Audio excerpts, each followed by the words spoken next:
In the beginning, there was hope. A flag was raised.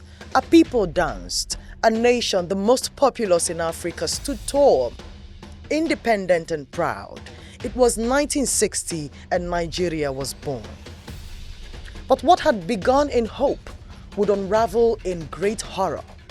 And 6 years later, blood would write a different kind of story for these people. This is the story of the January 1966 coup, not the version thought in whispers. Biafra were on film in black and white. Colour film was to follow. 2 minutes later, the Biafrans are having trouble getting their troops to advance from their forward positions. Most of their bullets are going into the ground ahead. Or buried in fear. But the truth, stripped of tribal meats, free of blame, heavy with consequences. Nigeria's independence was built on three great nations. The North, with its vast lands and structured emirates. The West, rich in culture and political sophistication. The East, vibrant, educated, and ambitious.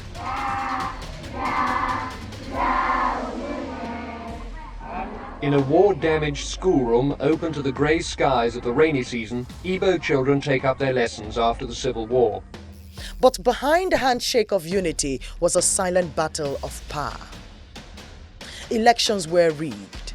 Censuses were controversial. Corruption festered like an open wound.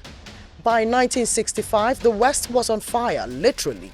The Wild Wild West, they called it. Political killings, houses burned, a democracy gasping for breath. Young soldiers watched, impatient, angry, idealistic, and in their hearts a question burned: should we wait or should we act? In the barracks and in the back rooms, a plan took shape. It wasn't born in ethnic hatred, no, but in a twisted desire to fix the country by force. Major Chukwuma Kaduna Nzogu, Major Emmanuel Ifajuna, and Major Adewale Ademoyiga and others, young, bold, and disillusioned. They were mostly Igbo, but their motives were not tribal at all. They wanted to end corruption, restore justice, and reset Nigeria. But they didn't count the cost.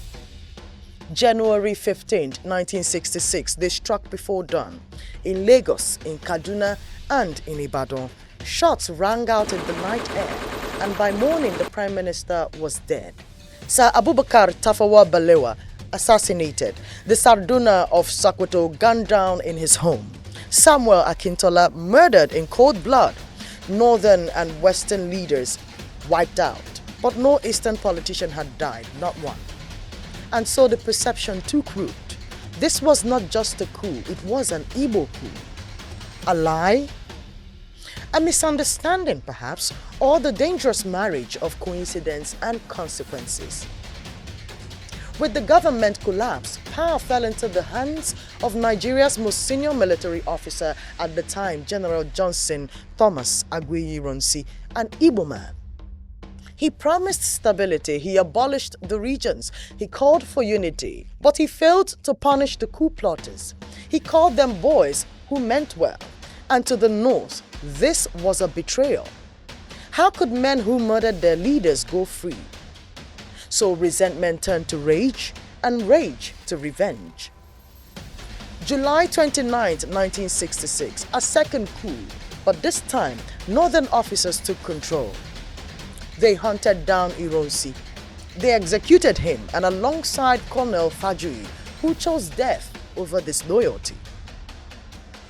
Blood spilled again, but this time it didn't stop at the barracks.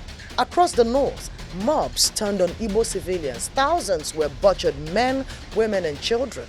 Train stations soaked in blood, marketplaces turned to graveyards, and for the Igbos the message was clear: you are no longer welcome. The 1966 coup was not just a military misstep. It was the rupture that broke the fragile shell of the Nigerian unity. It triggered the genocide of a people. It planted the seeds of a civil war. And it carved scars so deep we still bleed of them today. But here's the truth, as history demands we tell it. The January coup was not an Igbo agenda. It was a mutiny of misguided patriots, military men who loved their country, but not enough to respect a democracy. Their actions were naive, and the consequences devastating even now. And the silence that followed allowed the lie to grow.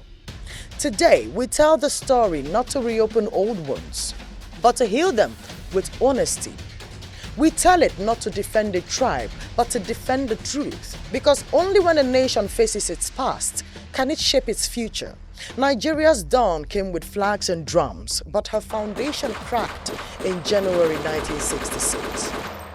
And until we acknowledge what truly happened, we will keep building on broken grounds. Now, do you still think that this was an Igbo coup? Tell us your thoughts and contributions in the comment section. We like to hear what you think.